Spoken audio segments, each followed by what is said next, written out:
In the months before his death, Ambassador Stevens talked about being worried about what he called the never-ending security threats in Benghazi, specifically mentioned the rise in Islamic extremism, the growing al-Qaeda presence in Libya, and said he was on an al-Qaeda hit list.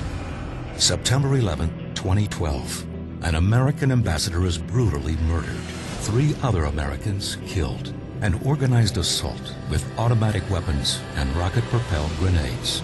A security request submitted 4 months earlier, denied, even after 2 bombings preceding the anniversary of 9/11.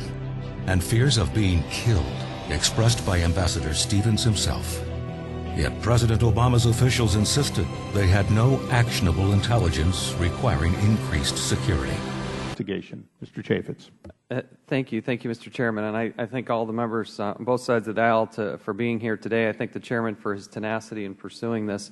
I believe we have a moral imperative to pursue this. We have 4 dead Americans. We have others that are critically injured. Our thoughts and prayers on both sides of the aisle are with those people and their families. We cannot thank them enough for their service, their dedication to our nation. We also thank the people here on this panel for participating, as I know all 4 of you care deeply about this country. This is a very serious situation. We have to understand how we got here. Because before 9/11, 2012, and after the revolution there in Libya, it was a very tumultuous and difficult situation.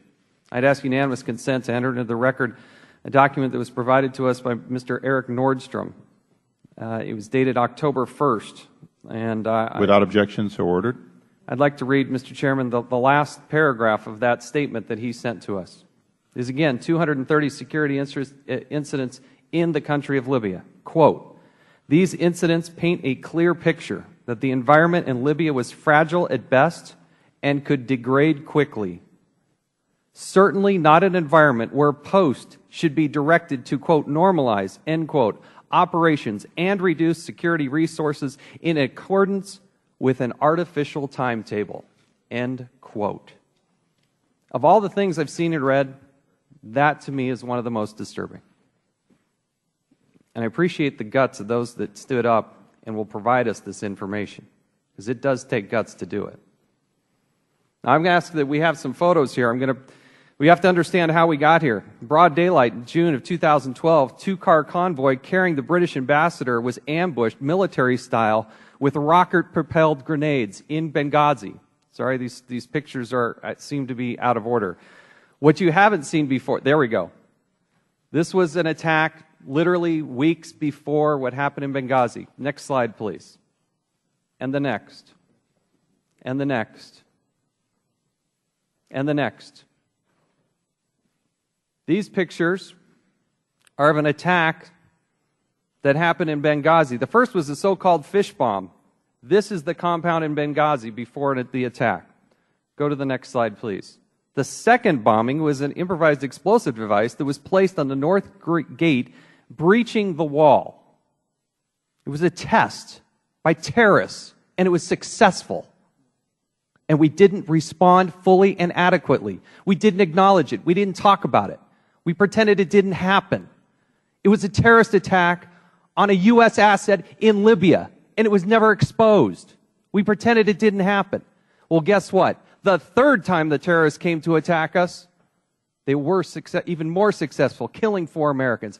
I believe, personally, with more assets, more resources, just meeting the minimum standards, we could have and should have saved the life of Ambassador Stevens and the other people that were there. Now, this was a massive attack, no doubt about it. We're getting new details, and I believe, Mr. Chairman, the reason we have those details is because of this hearing. Mysteriously, the State Department decided to give a press briefing last night. We weren't invited. Certain news outlets weren't invited. Any reasonable person looking at the security situation in Libya had to come to the conclusion that it was tumultuous at best. I wish I could tell you everything that I learned. I did go to Libya. I did drop everything. I had the same type of notice that was given to the Democrats. In fact, the State Department sent an attorney to follow me in my every footstep. So to suggest he didn't have an opportunity to go is absolutely wrong. I wish I could share everything that I learned there. But we have to be careful about the sensitive, secure information about sources and methods in a classified setting. I think some of the information that the State Department has shared oversteps some of those bounds. Let us be careful today to not reveal some of that classified information. It's been too hard, too difficult to get basic information. I will tell you, though, that when I was in Libya, good part of the day, never once did a person ever mention a video. Never.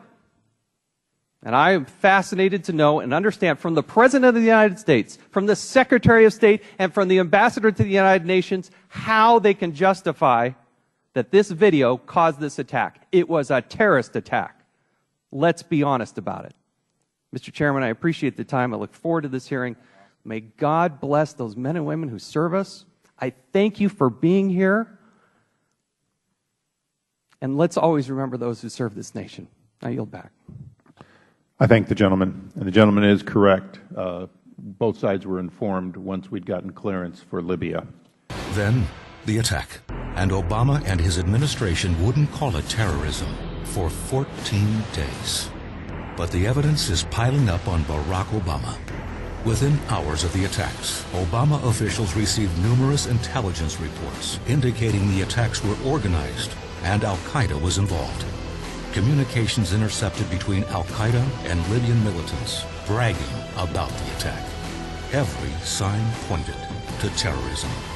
But for 2 long weeks, Obama and his team blamed a video. Why? For political reasons. It was in Obama's interest to not portray the attack as terrorism on the anniversary of 9/11. The intelligence was there, clear signs of terrorism, but campaign politics came first. The evidence is mounting as more questions arise.